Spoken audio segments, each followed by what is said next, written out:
नमस्कार दोस्तों, स्वागत है आपका मार्केट इन 10 मिनट्स में, जहां पर हमारा उद्देश्य होता है कि हम अपने निवेशकों को एक ही वीडियो में मात्र 10 मिनट के अंदर लगभग सभी डेली शेयर मार्केट अपडेट्स और जरूरी स्टॉक स्पेसिफिक न्यूज प्रोवाइड करें। तो हमारी इस वीडियो को लाइक करके हमें सपोर्ट जरूर करें और अगर आप हमारे चैनल पर पहली बार आए हैं तो इस चैनल को सब्सक्राइब जरूर कर लीजिए। साथ ही कमेंट में अपना फीडबैक देना ना भूले ताकि हम अपनी वीडियो को और भी बेहतर बना सके। बुधवार को शेयर बाजार गुरु नानक जयंती के मौके पर बंद रहेगा, लेकिन मंगलवार को बाजार तेज गिरावट के साथ बंद हुआ। निफ्टी अब 25,600 के नीचे आ चुका है, जबकि 29 अक्टूबर को ये 26,000 के ऊपर क्लोज हुआ था। मार्केट एक्सपर्ट अमित सेठ का कहना है कि पिछले कुछ दिनों से निफ्टी लगातार लोअर हाई बना रहा है और 500 से 600 अंकों का करेक्शन देखने को मिला है। अब निफ्टी 20 DMA के पास है और ये मेक या ब्रेक लेवल साबित हो सकता है। गुरुवार का पहला घंटा ये तय करेगा कि बाजार में रिकवरी आती है या गिरावट और गहराती है, इसलिए एक्सपर्ट्स कल के सत्र में सतर्क रुख अपनाने की सलाह दे रहे हैं। अगर निफ्टी 25,600 का स्तर बचा लेता है तो वहीं से रिवर्सल की उम्मीद है, लेकिन अगर ये स्तर टूटता है तो परेशानी बढ़ सकती है। ऐसे में बैंक निफ्टी इस वक्त बेहतर स्थिति में दिख रहा है और स्थिरता बनी रहने पर यहाँ ट्रेड के मौके बन सकते हैं। अमित सेठ का कहना है कि जब तक बैंक निफ्टी 57,400 के ऊपर टिकता है तब तक किसी भी गिरावट पर खरीदारी की जा सकती है। इसके टारगेट 58,200 से 58,300 के आसपास रहेंगे। ट्रेडिंग के लिए मैक्स फाइनेंशियल सर्विसेज का स्टॉक भी एक्सपर्ट्स की पसंद में शामिल है। स्टॉक फिलहाल 1,592 रुपए पर है और इसे 1,570 के स्टॉप लॉस के साथ खरीदने की सलाह दी गई है। इसमें 1,625 रुपए तक का लक्ष्य दिख रहा है। एशियाई बाजारों में बुधवार को बड़ा झटका देखने को मिला, खासकर AI से जुड़ी कंपनियों में। जापान की सॉफ्टबैंक के शेयर 14% टूट गए और करीब $32 अरब का मार्केट कैप मिट गया। 2 दिन में कंपनी की वैल्यू में करीब $50 अरब की कमी आई है। सॉफ्टबैंक के साथ साथ आर्म होल्डिंग्स, पैलंटियर, एनवीडिया और अमेजॉन जैसे दिग्गज भी नीचे फिसले। नैस्डैक पर आर्म होल्डिंग्स के शेयर 4.7% गिरे, जबकि पैलंटर 8% टूटा। इसे AI सेक्टर में बबल फटने की आशंका बढ़ी है। विशेषज्ञों के मुताबिक ये गिरावट AI सेक्टर की ऊंची वैल्यूएशन को लेकर डर से जुड़ी है। कुछ निवेशक इसे नर्वस रिएक्शन बता रहे हैं, न कि किसी बड़े करेक्शन की शुरुआत, लेकिन फिलहाल निवेशक सतर्क हैं। इस गिरावट का असर भारत पर भी पड़ सकता है। सबसे पहले ग्लोबल सेंटिमेंट पर दबाव रहेगा और AI थीम वाले भारतीय स्टॉक्स में भी बिकवाली दिख सकती है। दूसरा, सॉफ्टबैंक भारत के कई स्टार्टअप्स में निवेशक है, जैसे पेटीएम, ओयो, स्विगी और मीशो। अगर सॉफ्टबैंक सतर्क हो गया तो फंडिंग की रफ्तार धीमी हो सकती है। तीसरा, इन्फोसिस, TCS और विप्रो जैसे भारतीय IT स्टॉक्स पर भी दबाव दिख सकता है, क्योंकि वो भी अब AI पर काफी निर्भर हैं। चौथा, अगर global market risk of mode में जाता है तो डॉलर मजबूत और रुपया कमजोर हो सकता है। इससे भारतीय बाजार में वॉलेटिलिटी बढ़ सकती है। पांचवां, इस करेक्शन में लॉन्ग टर्म निवेशकों के लिए मौके भी हैं। अगर AI सेक्टर में कीमतें नीचे आती हैं तो असली और मजबूत बिजनेस मॉडल वाली कंपनियों में सही दाम पर एंट्री का मौका मिल सकता है। अमेरिका और चीन के बीच अब जंग डिजिटल करेंसी की दुनिया में भी छिड़ गई है। अमेरिकी राष्ट्रपति डोनाल्ड ट्रंप ने कहा है कि जैसे अमेरिका AI में आगे है, वैसे ही क्रिप्टो में भी दुनिया का लीडर बनेगा। वहीं चीन ने हांगकांग में डिजिटल एसेट्स पर लगी कई पाबंदियां हटा दी हैं, जिससे वहां का बाजार तेजी से खुल रहा है और हांगकांग एशिया का नया क्रिप्टो गेटवे बनता जा रहा है। इथेरियम फाउंडेशन के मुताबिक अब 60% से ज़्यादा स्टेबल कॉइन इथेरियम नेटवर्क पर हैं और पारंपरिक बैंकिंग सेक्टर भी इसमें दिलचस्पी दिखा रहा है, जिससे DeFi और पारंपरिक फाइनेंस के बीच तालमेल बढ़ रहा है। हाल ही में बिटकॉइन की कीमत $1 लाख के नीचे फिसल गई है, क्योंकि निवेशकों का फोकस AI शेयरों की तेजी पर चला गया है। लेकिन एक्सपर्ट्स का मानना है कि जैसे ही AI सेक्टर शांत होगा, क्रिप्टो फिर से रफ्तार पकड़ लेगा। विनती ऑर्गेनिक्स ने सितंबर तिमाही में उम्मीद से बेहतर प्रदर्शन किया है। कंपनी का मुनाफा साल दर साल 10% बढ़कर 115 करोड़ रुपए हुआ, जबकि आय लगभग स्थिर रही। ऑपरेटिंग लेवल पर कंपनी का मार्जिन थोड़ा सुधरकर 30.4% तक पहुंच गया है, जो बताता है कि कंपनी लागत पर अच्छा नियंत्रण रख रही है। हालांकि स्टॉक पर दबाव बना हुआ है। मंगलवार को ये दर 0.5% गिरकर 1,659 रुपए पर बंद हुआ। पिछले एक साल में स्टॉक ने 1,500 से 2,000 के बीच उतार चढ़ाव देखा है। कंपनी ने हाल ही में 7.5 रुपए प्रति शेयर का डिविडेंड भी बांटा था। सरेगामा इंडिया लिमिटेड के सितंबर तिमाही के नतीजे मिले जुले रहे।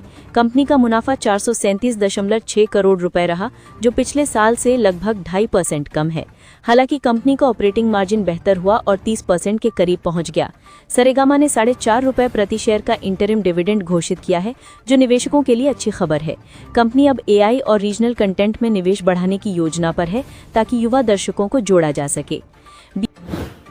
BSE ने ऐसे 23 स्टॉक्स पर सख्त कदम उठाए हैं जिनमें हाल के दिनों में बिना कोई ठोस वजह से कीमतें तेजी से बढ़ी थीं।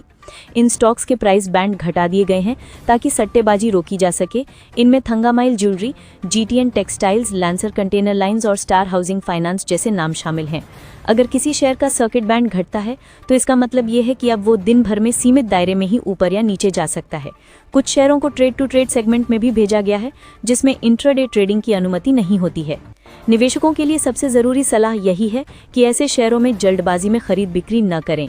घटा हुआ प्राइस बैंड अस्थायी है, लेकिन अगर किसी कंपनी के फंडामेंटल कमजोर हैं तो उसमें जो कैनेस्टिक ने इस तिमाही में शानदार प्रदर्शन किया है। कंपनी का मुनाफा 102% बढ़कर 121 करोड़ रुपए पहुंचा है, जबकि रेवेन्यू में 58% की उछाल दर्ज हुई है। ऑपरेटिंग मार्जिन भी बढ़ा है, जो बताता है कि कंपनी की ग्रोथ रफ्तार मजबूत है। कंपनी की ऑर्डर बुक 8,000 करोड़ रुपए के पार चली गई है, जो पिछले साल से काफी ज्यादा है। कैनेस्टेक अब सेमीकंडक्टर, स्पेस टेक और एडवांस्ड मैन्युफैक्चरिंग जैसे हाईटेक क्षेत्रों में विस्तार कर रही है। हालांकि स्टॉक हाल के दिनों में थोड़ा दबाव में है और पिछले एक महीने में करीब 10% गिरा है। भारती एयरटेल पर भी बाजार की नजरें टिकी हैं। खबर है कि कंपनी के प्रमोटर्स करीब 7,000 करोड़ रुपए की ब्लॉक डील के जरिए अपनी हिस्सेदारी का कुछ हिस्सा बेच सकते हैं। अगर ऐसा होता है तो ये कंपनी के लिए हाल के सालों की सबसे बड़ी प्रमोटर सेल में से एक होगी। हालांकि कंपनी के शेयर हाल में अच्छा प्रदर्शन कर रहे हैं और 2,100 रुपए के आसपास कारोबार कर रहे हैं। विश्लेषकों का कहना है कि डील शॉर्ट टर्म में स्टॉक की दिशा तय कर सकती है, लेकिन कंपनी के लंबे समय के फंडामेंटल अब भी मजबूत हैं। गुजरात पिपावाव पोर्ट लिमिटेड ने सितंबर तिमाही Q2 में शानदार नतीजे दिए हैं। कंपनी का नेट प्रॉफिट 113% बढ़कर 160.7 करोड़ रुपए हो गया, जबकि रेवेन्यू 32% बढ़कर 299.3 करोड़ रुपए पहुंचा। कंपनी को बढ़े हुए कार्गो वॉल्यूम और बेहतर लॉजिस्टिक्स से फायदा हुआ है। कंपनी का ईबिटा भी 34% बढ़कर 178 करोड़ रुपए रहा और मार्जिन 59.4% तक पहुंच गया। बोर्ड ने 5.40 रुपए प्रति शेयर का अंतरिम डिविडेंड घोषित किया है, जिसकी रिकॉर्ड डेट 12 नवंबर और भुगतान की तारीख 25 नवंबर तय की गई है। नोवामा वेल्थ मैनेजमेंट लिमिटेड ने अपने शेयर धारकों को बड़ा तोहफा दिया है। कंपनी ने 70 रुपए प्रति शेयर का अंतरिम डिविडेंड घोषित किया है, जिसकी रिकॉर्ड डेट 11 नवंबर और भुगतान की आखिरी तारीख 3 दिसंबर रखी गई है। कंपनी ने शेयर स्प्लिट का भी ऐलान किया है। अब 10 रुपए फेस वैल्यू वाला एक शेयर 5 शेयरों में बढ़ जाएगा, जिनकी फेस वैल्यू 2 रुपए होगी। ये प्रक्रिया अगले 2 महीनों में पूरी होगी, जिससे लिक्विडिटी और ट्रेडिंग वॉल्यूम बढ़ने की उम्मीद है। बोर्ड ने अपनी सहायक company Nuvama wealth finance limited में 200 करोड़ रुपए निवेश की मंजूरी भी दी है, जिससे फाइनेंस बिजनेस को मजबूती मिलेगी। अलाइड ब्लेंडर्स के लिए ये तिमाही शानदार रही है। कंपनी घाटे से निकलकर मुनाफे में आ गई है। इस बार कंपनी को 23.44 करोड़ रुपए का नेट प्रॉफिट हुआ है, जबकि पिछले साल इसी तिमाही में 58.77 करोड़ रुपए का घाटा था।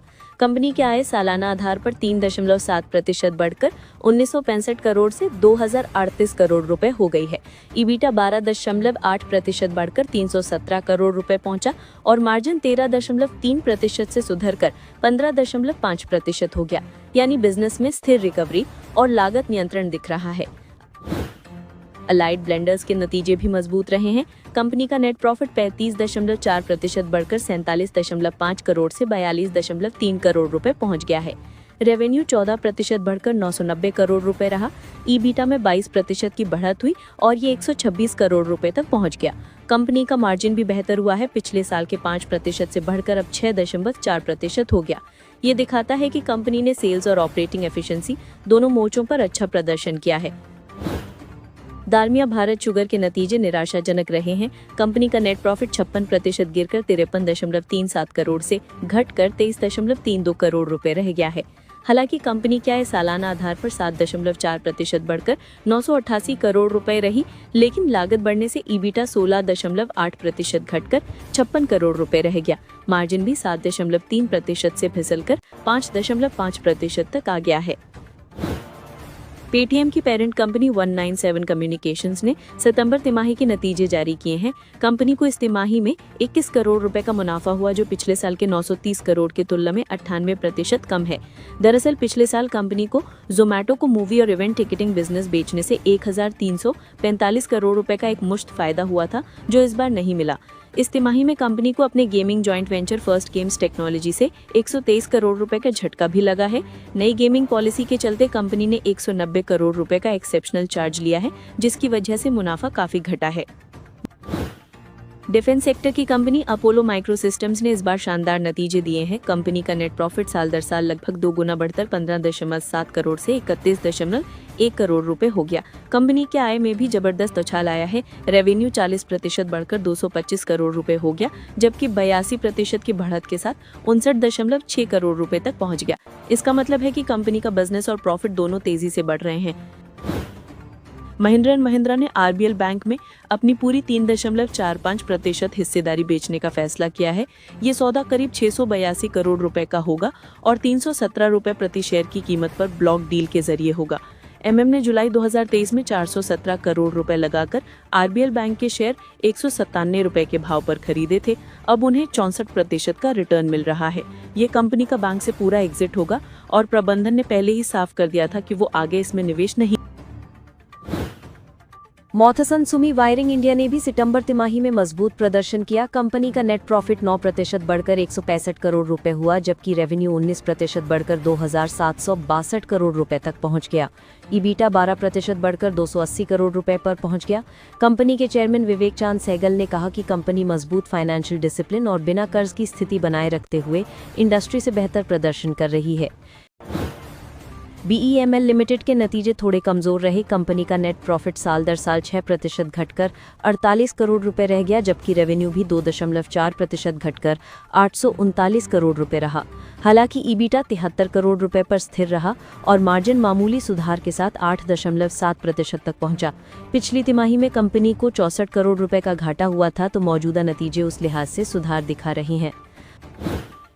आईटी कंपनी टीसीएस ने अपनी 18 साल पुरानी पार्टनरशिप को और बढ़ाते हुए एबीबी के साथ मिलकर उसके ग्लोबल होस्टिंग ऑपरेशंस को मॉडर्नाइज करने का फैसला किया है। कंपनी अब एक नए एआई सक्षम सिस्टम पर काम करेगी। इस प्रोजेक्ट के जरिए एबीबी अपने कोर प्लेटफॉर्म विजन को आगे बढ़ाएगी, जिसमें क्लाउड टेक्नोलॉजी, ऑटोमेशन और ऑपरेशनल एफिशिएंसी को बढ़ाने पर फोकस है। निविडिया ने भारत की डीप टेक अलायंस में बतौर फाउंडिंग मेंबर और एडवाइजर शामिल होकर भारतीय डीप टेक स्टार्टअप्स को अपनी एआई और कंप्यूटिंग टेक्नोलॉजी से ट्रेनिंग और गाइडेंस देने का वादा किया है। इस अलायंस में अब तक $850 मिलियन से ज्यादा की पूंजी जुटाई जा चुकी है। क्वालकॉम वेंचर्स, चिराते वेंचर्स, कालारी कैपिटल जैसे बड़े निवेशकों ने भी इस इनिशिएटिव को ज्वाइन किया है। इसका मकसद भारत में रिसर्च बेस्ड टेक्नोलॉजी कंपनियों को सपोर्ट देना और सेमीकंडक्टर, स्पेस और रोबोटिक्स जैसे क्षेत्रों में इनोवेशन को बढ़ावा देना है। फार्मा कंपनी ग्रैन्यूल्स इंडिया को अपनी अमेरिका स्थित यूनिट के लिए यूएस एफडीए से एस्टैब्लिशमेंट इंस्पेक्शन रिपोर्ट मिली है, जो ये दिखाता है कि कंपनी की हाल की इंस्पेक्शन सफलतापूर्वक बंद हो गई है। इसमें एक छोटी ऑब्जर्वेशन थी, जिसे कंपनी ने सुलझा लिया है। लॉजिस्टिक्स कंपनी डिलीवरी के Q2 नतीजे मजबूत रहे हैं। कंपनी के शिपमेंट वॉल्यूम्स 32% बढ़े हैं। रेवेन्यू 24% बढ़कर 1,611 करोड़ रुपए तक पहुंचा और ईबीटा मार्जिन 15.3% रहा। ई कॉमर्स, एक्सप्रेस के अधिग्रहण और त्योहारों की डिमांड ने इस ग्रोथ में बड़ा रोल निभाया है। टाटा मोटर्स पैसेंजर व्हीकल्स, जो अब डीमर्जर के बाद एक अलग कंपनी बन चुकी है, अपनी पहली तिमाही के नतीजे 14 नवंबर को घोषित करेगी। इस रिपोर्ट से कंपनी की नई ईवी और जेएलआर यूनिट्स के परफॉर्मेंस का अंदाजा मिलेगा। वोडाफोन आइडिया ने भी ऐलान किया है कि वो 10 नवंबर को अपनी Q2 के नतीजे पेश करेगी। कंपनी के मुताबिक ट्रेडिंग विंडो 12 नवंबर तक बंद रहेगी। निवेशकों की नज़र कंपनी के घाटे और फंडिंग प्लान्स पर रहेगी। भारत और अमेरिका के बीच ट्रेड टॉक्स को लेकर केंद्रीय मंत्री पीयूष गोयल ने कहा कि बातचीत सकारात्मक और गंभीर मुद्दों पर आगे बढ़ रही है। वहीं व्हाइट हाउस ने भी कहा है कि राष्ट्रपति ट्रंप भारत के साथ रिश्तों को मजबूत बनाने पर फोकस कर रहे हैं। गुजरात के गिफ्ट सिटी में अब जल्द ही चीनी करेंसी युआन में ट्रांजैक्शन की सुविधा मिल सकती है।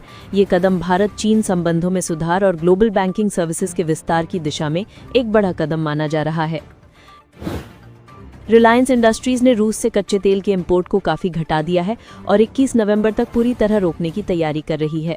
कंपनी अब मध्य पूर्व और अमेरिका से तेल खरीद पर फोकस कर रही है ताकि पश्चिमी देशों के सैंक्शन से बचा जा सके और अपने एक्सपोर्ट मार्केट्स को सुरक्षित रखा जा सके। सीएसबी बैंक का प्रदर्शन इस तिमाही में स्थिर और सकारात्मक रहा। बैंक का शुद्ध लाभ 15.8% बढ़कर 160.3 करोड़ रुपए पहुंचा। वहीं नेट इंटरेस्ट इनकम 15.3% बढ़कर 423 करोड़ रुपए पर रही। अच्छी बात यह रही कि बैंक की संपत्ति की गुणवत्ता में भी सुधार हुआ है।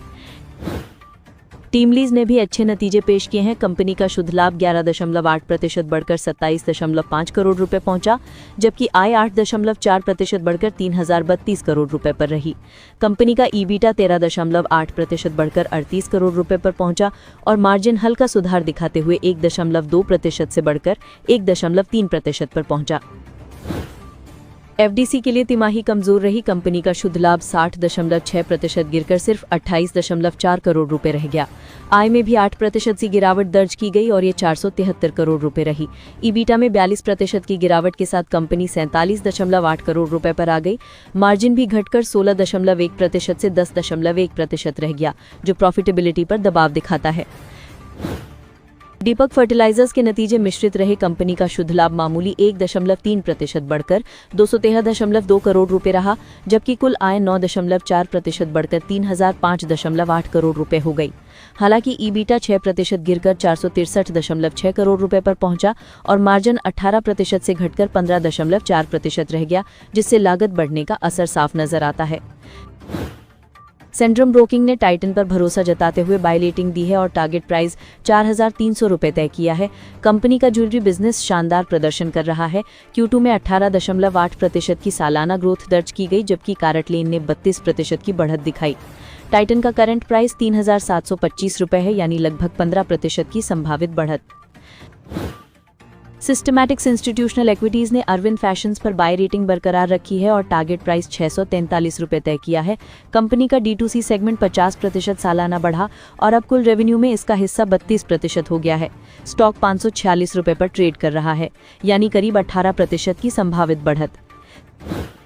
सेंट्रम ब्रोकिंग ने जेके सीमेंट को बाय रेटिंग दी है। 6,857 रुपए का टारगेट प्राइस तय किया है और लगभग 19% की अपसाइड की उम्मीद जताई है। ब्रोकरेज का मानना है कि नई कैपेसिटी एक्सपेंशन और बढ़ती मांग से कंपनी का प्रदर्शन आगे और बेहतर हो सकता है।